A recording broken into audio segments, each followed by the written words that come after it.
Uma lúcida análise sobre os acontecimentos políticos com Henrique Prior.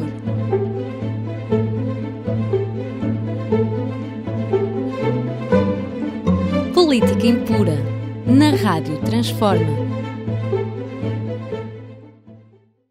Sejam bem-vindos a mais um Política Impura na Rádio Transforma e na revista Incomunidade. Peço-lhes para colocar em gosto, logo no início do programa, que aumenta as nossas possibilidades de visualização. Depois, para partilharem o programa, para subscreverem o canal da Rádio Transforma, o que é muito importante para este projeto de cultura e liberdade sem fins lucrativos. Finalmente, peço-lhes para comentarem, para suscitarem a discussão, que é muito importante também para que este projeto se aperfeiçoe.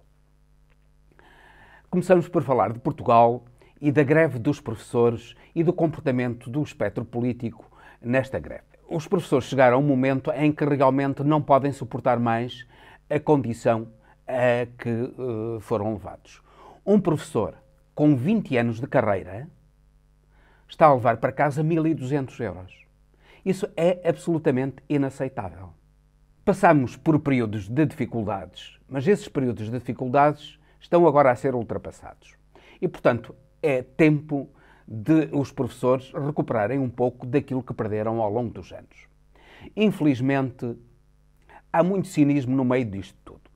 Na realidade, o único governo que teve em atenção os interesses dos professores e, sobretudo, os interesses e a importância da educação em Portugal foram os governos de António Guterres, para quem a educação foi a paixão dos governos.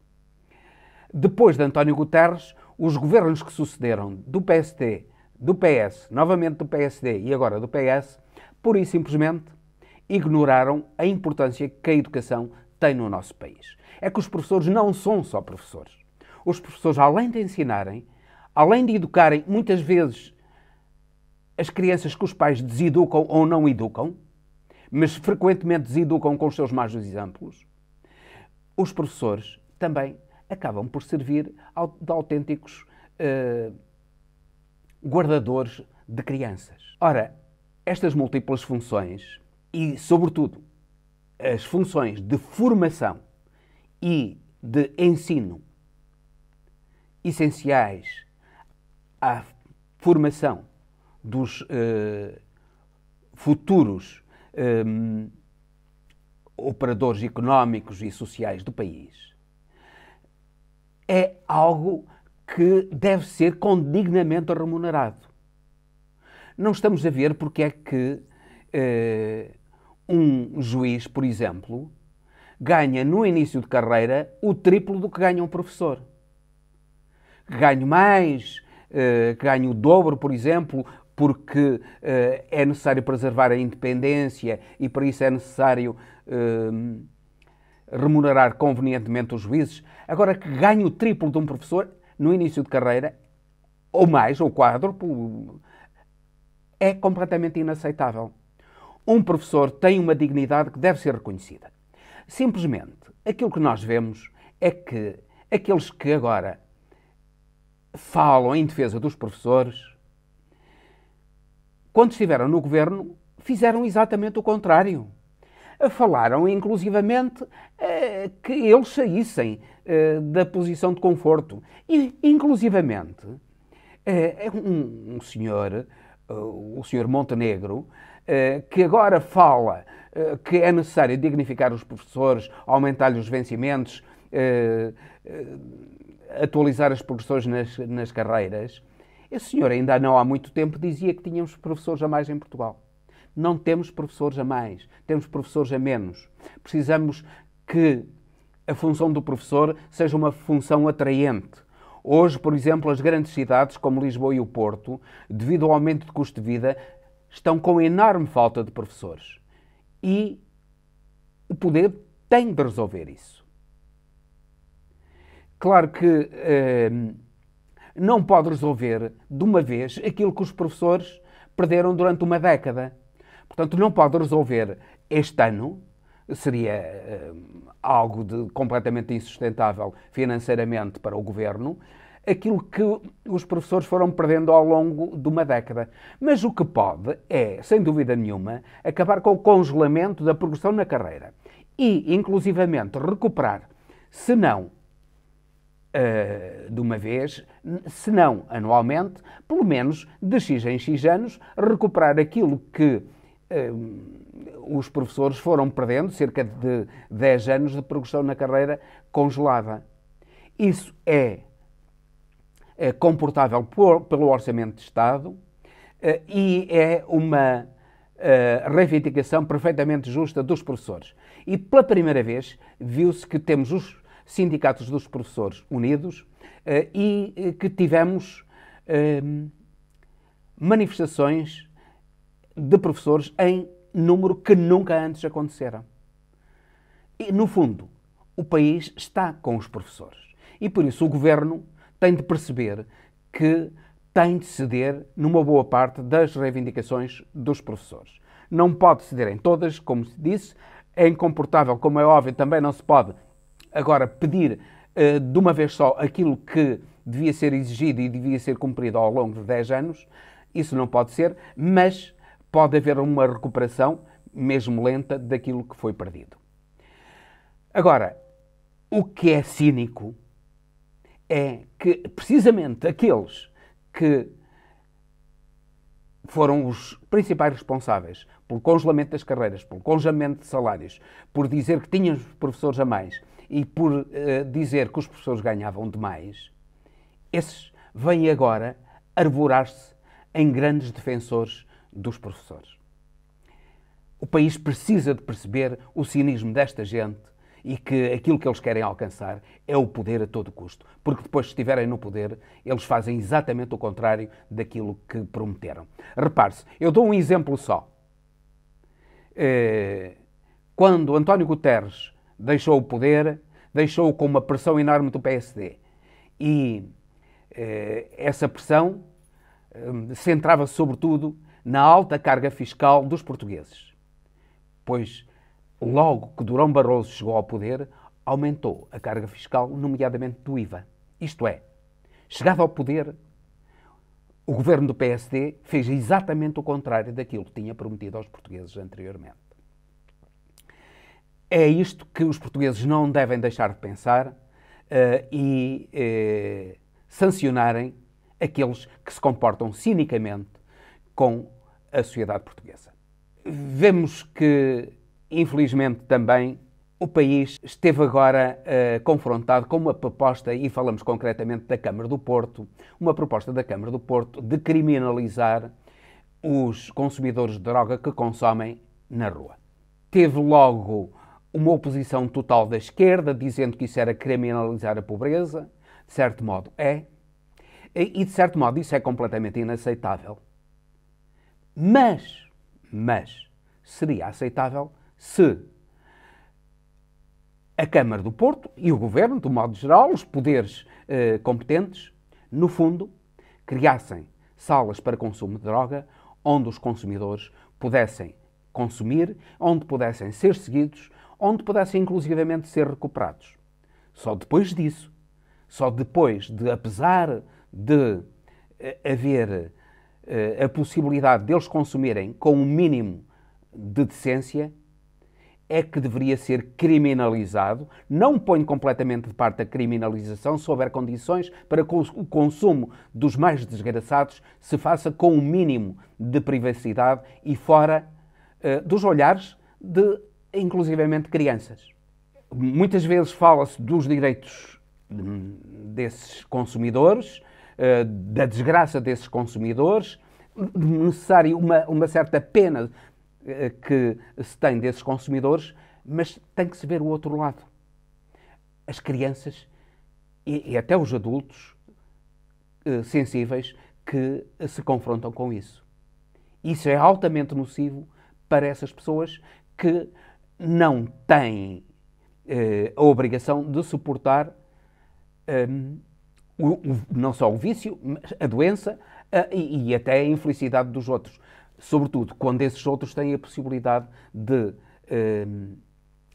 consumirem em locais recatados.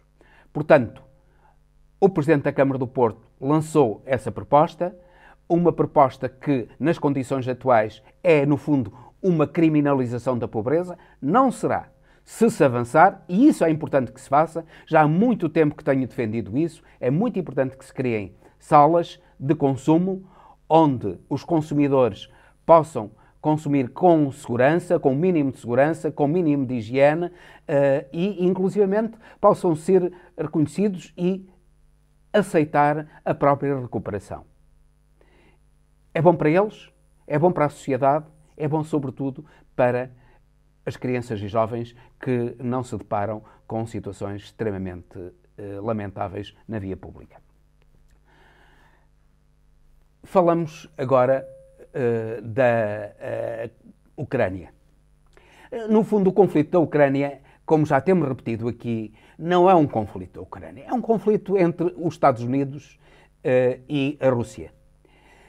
E é um conflito que tem, em grande parte, motivações económicas. É também um pretexto para que os Estados Unidos façam uma guerra económica disfarçada à própria União Europeia. Repare-se que esta guerra está a prejudicar essencialmente a União Europeia, que vê a inflação a crescer, que vê o desemprego a crescer, que vê a necessidade de apoio à sua economia ser desviada para uma necessidade de apoio à indústria de guerra e à Ucrânia. Ora, a Europa devia perceber isso. Devia perceber que, no fundo, a guerra na Ucrânia é uma forma dos Estados Unidos fazerem uma guerra económica à Europa. E se tivessem dúvidas, deveriam atentar em dois fatores. Os Estados Unidos aumentaram as taxas aduaneiras sobre os produtos importados da União Europeia. Mas os Estados Unidos estão a subvencionar a indústria americana de uma maneira absolutamente escandalosa. Isto é, eles estão a fazer uma guerra económica. Essa guerra económica não é tanto dirigida à China, porque a China não é afetada por estas medidas, mas é sobretudo à Europa. É tempo dos europeus perceberem isto. De certo modo, a Alemanha percebeu, porque a Alemanha está hesitante em enviar os tais Leopard, os tanques que parece que irão resolver a guerra para a Ucrânia. Porque percebe perfeitamente que esta é uma guerra essencialmente dirigida para a Europa e, em primeiro lugar, para a Alemanha, que é o maior exportador europeu para os Estados Unidos. Portanto, a Alemanha percebe perfeitamente o sentido da guerra na Ucrânia e está hesitante em enviar os Leopard, porque aquilo que os Leopard farão é prolongar a guerra por mais 1, 2, indefinidamente, não se sabe. Os Estados Unidos estiveram no Afeganistão 20 anos. E ao fim desses 20 anos, saíram de lá humilhados e derrotados. E aquilo que fizeram foi, no fundo, fazer com que o terrível governo dos talibãs fizesse aquilo que está a fazer, essa razia de direitos humanos que está a provocar, sobretudo dos direitos das mulheres, que está a provocar no Afeganistão. Aquilo que os Estados Unidos estão a fazer é, no fundo, aumentar o papel da Rússia no contexto mundial. Porque a Rússia, inevitavelmente, vai sair vencedora de um conflito a longo termo. Até porque, como já disse aqui, a China nunca deixaria a Rússia ser humilhada, ser completamente derrotada. Portanto, há que atentar à realidade e há que acabar com esta guerra terrível que está a dizimar o desgraçado povo ucraniano, mas que está também a causar enormes prejuízos às populações europeias. Vejam-se as greves que estão a acontecer por toda a Europa, em França, por exemplo, na Itália, por todo o lado. Claro que isto será o pasto para a extrema-direita avançar para o poder. Não se sabe até que ponto tudo isto não está encaixado para que a extrema-direita atinja o poder. Mas a verdade é que é isto que está a acontecer e se é certo que os Estados Unidos perceberam que a guerra económica com a China não vai levar a economia americana a ter grandes vantagens com essa guerra, e isso provou-se, nomeadamente, com uma reunião entre o vice-primeiro-ministro chinês Liu He e a secretária de Estado do Tesouro, para os portugueses, ministra das Finanças americana, Janet Yellen. Eles reuniram-se em Davos no sentido de acabarem ou diminuírem o espaço de conflitualidade entre os Estados Unidos e a China. A China é o segundo maior detentor de dívida pública dos Estados Unidos.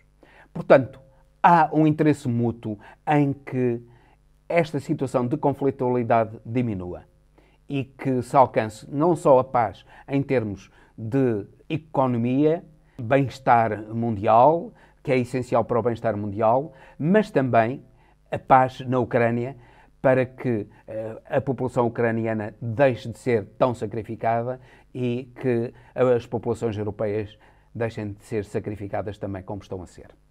Finalmente, o Brasil. O Brasil, Lula da Silva, está a levar a cabo uma limpeza das forças policiais. Esperamos que vá para as Forças Armadas e está a levar a cabo uma limpeza também dentro dos poderes que financiaram os golpes já da Dilma, nomeadamente gente como a Americanas, uma grande empresa brasileira que agora se apresentou à insolvência no Brasil. Isto é, verificou-se que a Americanas, uma das maiores empresas de distribuição do Brasil, se não a maior, tinha uma dívida oculta de 20 mil milhões de reais. 20 bilhões de reais na nomenclatura brasileira. Claro que os administradores demitiram-se e apresentou-se a tribunal, à insolvência, vamos ver o que é que sai daí. E, como é óbvio, não pagava impostos que devia devido a estas fraudes fiscais, fraudes nas contabilidades. Era desta gente que Bolsonaro tinha o apoio. Felizmente, esta gente está a ser investigada, está a ser presa e esperamos que tudo isto seja levado até às últimas consequências sem tibiezas. Finalmente, não podemos deixar de referir um exemplo absolutamente extraordinário da primeira-ministra da Nova Zelândia, Jacinda Ardern. É uma mulher absolutamente invulgar que esteve no poder, que foi confrontada com a pandemia e que teve os melhores resultados mundiais no combate à pandemia, que foi confrontada com violação de direitos humanos e enfrentou essas violações, mas que agora, com problemas familiares, com filhos jovens, pois não conseguiu, sobretudo devido à pressão enorme que a extrema-direita, esses que levaram a cabo um atentado numa mesquita, assassinando dezenas de pessoas que se encontravam a orar dentro da mesquita, esses mesmos estão a atacar violentamente Jacinda Ardern e foram também, para além dos problemas familiares, da necessidade de apoiar a família, eles próprios, com esses ataques, que fizeram com que a população da Nova Zelândia, que está nos antípodas de Portugal, está do lado, na Terra está do lado oposto a Portugal, com que a população da Nova Zelândia movesse um pouco a sua opinião contra o governo de Jacinda Ardern, coisa que ainda há pouco tempo tinha uma opinião largamente maioritária a favor desse governo. Foi uma campanha suja, uma campanha infame, que inclusivamente motivada por um aumento de cerca de 7% na inflação. Repare-se que 7% na inflação na Nova Zelândia, um país extremamente isolado e que, portanto, tem custos de transportes de mercadorias bastante elevados, é inferior à inflação da generalidade dos países europeus, por exemplo, e dos próprios Estados Unidos. Mesmo assim, Jacinta Ardern estava a ser atacada violentamente, vilmente até, e certamente, não só a família, mas esses ataques tornaram impossível a sua permanência no poder. Ela podia ter-se mantido no poder, mas demonstrou um desapego ao poder que poucos governantes têm. Aquilo que ela mostrou ao mundo foi um exemplo de servir o povo, de lutar pelo povo e desapego ao próprio poder. Era importante que todos os líderes mundiais tivessem mesmo essa vontade de servir e esse desapego ao poder que teve Jacinta Ardern. E com isto termino, despedindo-me com amizade até ao próximo Política em Pura, pedindo-lhes novamente que coloquem gosto, que partilhem este programa e que subscrevam o canal da Rádio Transforma, além de, como disse, colocarem comentários a este programa. Uma lúcida análise sobre os acontecimentos políticos com Henrique Prior.